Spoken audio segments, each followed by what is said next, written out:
And peace and blessings. This is part 2 to my African-centered resources video. There are still a bunch of resources that I have in the basement that it would just take me too much time to go through them and pull them out. So I'm going to post the resources that I do have. Now, aside from all the books that I have tons of things stored on my computer in ebook format. I mean, interactive notebooking, lap booking, printable scholastic ebooks for plays and all kinds of different things. So not just are we dealing with hard copy books, but I also have a lot of things stored on my computer that that's too much for me to skim through and go through. But that's just another resource that we tap into. Okay. This book is Freedom's Daughter, The Unsung Heroines of the Civil Rights Movement from 1830 to 1970. The Life of Langston Hughes, Volume 2, from 1941 to 1967, I Dream a World. Not So Simple, The Simple Stories of Langston Hughes. As you can see, I'm a big Langston Hughes fan. The Tulsa Race War and Its Legacy, Riot and Remembrance. I've Got a Home in Gloryland, A Lost Tribe of the Underground Railroad. I'm trying because the lighting is a little off. It's still kind of early. Sugar of the Crop, My Journey to Find the Children of Slaves.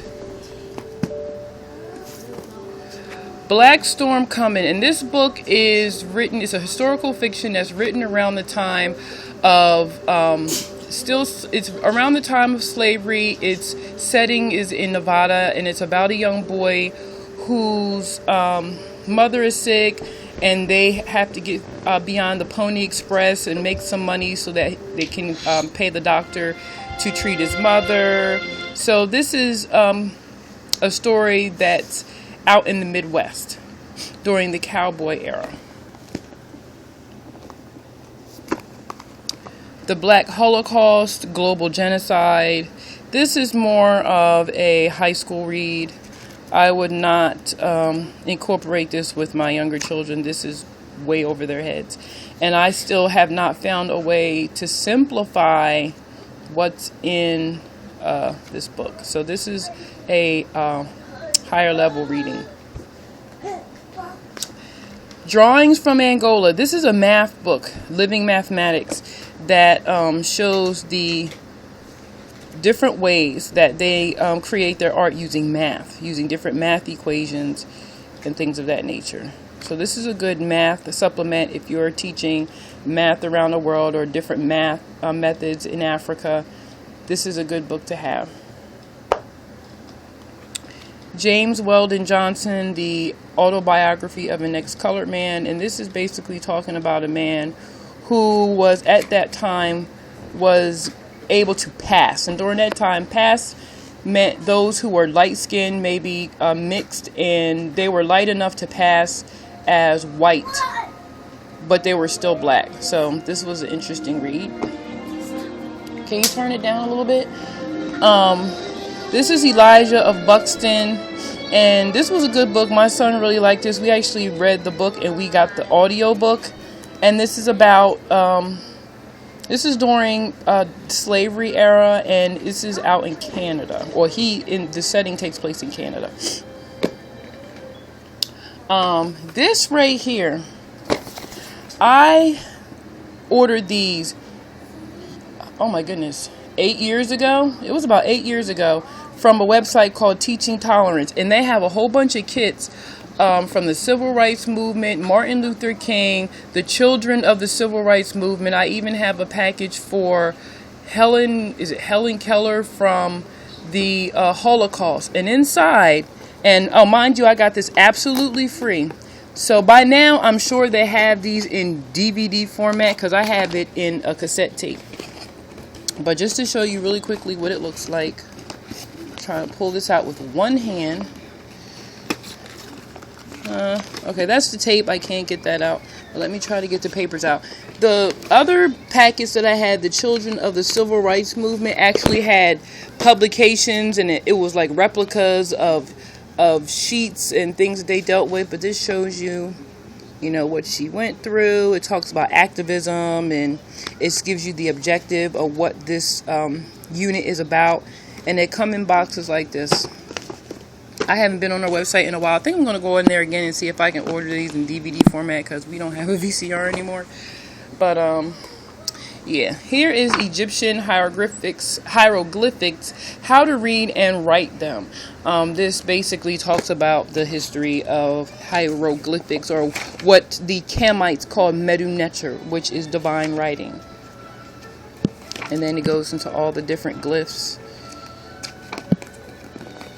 I also have, in addition to that, I didn't pull it off. This right here is an Egyptian hieroglyphic dictionary by, and I don't want to knock this over. Yes, this is the one that was written by E.A. Wallace Budge. And this is basically a dictionary.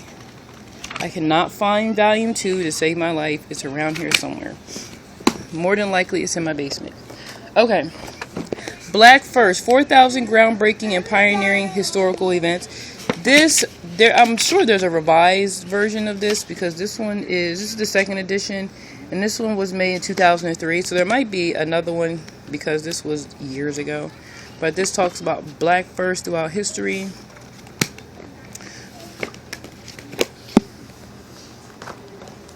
My Black Me, a beginning book of Black poetry.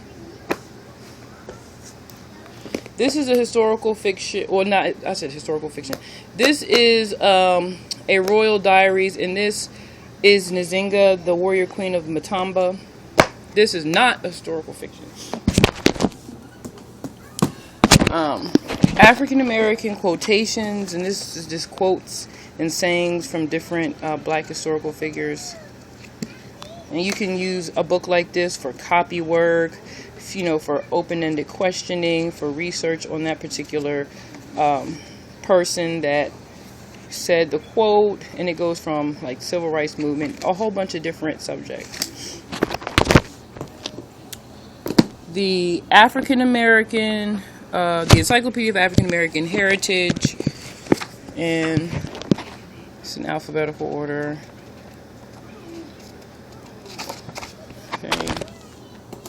Kiswahili kwa Kitendo. Learn Kiswahili. I have a cassette tape that goes to this. Cannot find it. But we had this for years in learning how to speak Kiswahili.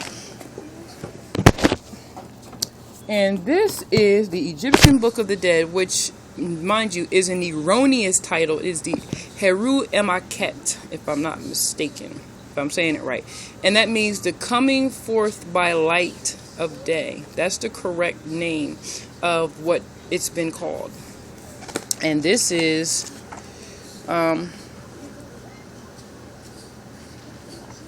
their holy scripture.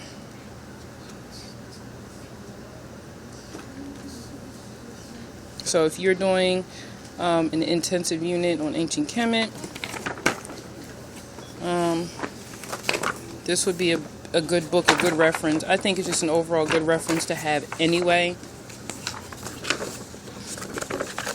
I love history, so anything, you know, that I can read up on, I'll get it. I actually have another book similar to this one, and it must be in the basement because I cannot find it up here to save my life. And it has the Heru Emaket in there, and some other stuff. This is the African Designs coloring book by Dover Publications, and I don't let them consume this. I make copies, because sometimes they may want to color the same picture twice. So I'll just make copies and use this as like a master, a black master. This is Ancient Egypt Activity Book, hands-on arts, crafts, cooking, research, and activities, and just has a whole bunch of different activities. I've had this for a long time. It's got wet during an activity. Yeah, so it got pretty wet and damaged during a previous activity, but it's okay. and Ancient Africa, Ancient History. And this has information about the different people, the art, the women in marriage, oral tradition, trade, things of that nature. So those are the historical or the history references that I have. The children have a bunch of... Can you put her shirt on, please? Go over there to Wiz so she can put your shirt on. I have a whole shelf of literature that the children read that is African-centered. And if I get some time, I'll go through all those later on. But I'd say 85% of those books are of African origin or have melanated characters in them. So that's what I have here. And if I have time, I'm not going to do it today. May not do it tomorrow. But if I have time, I will post the resources that I have in ebook format so that you can check those out for yourself. Peace.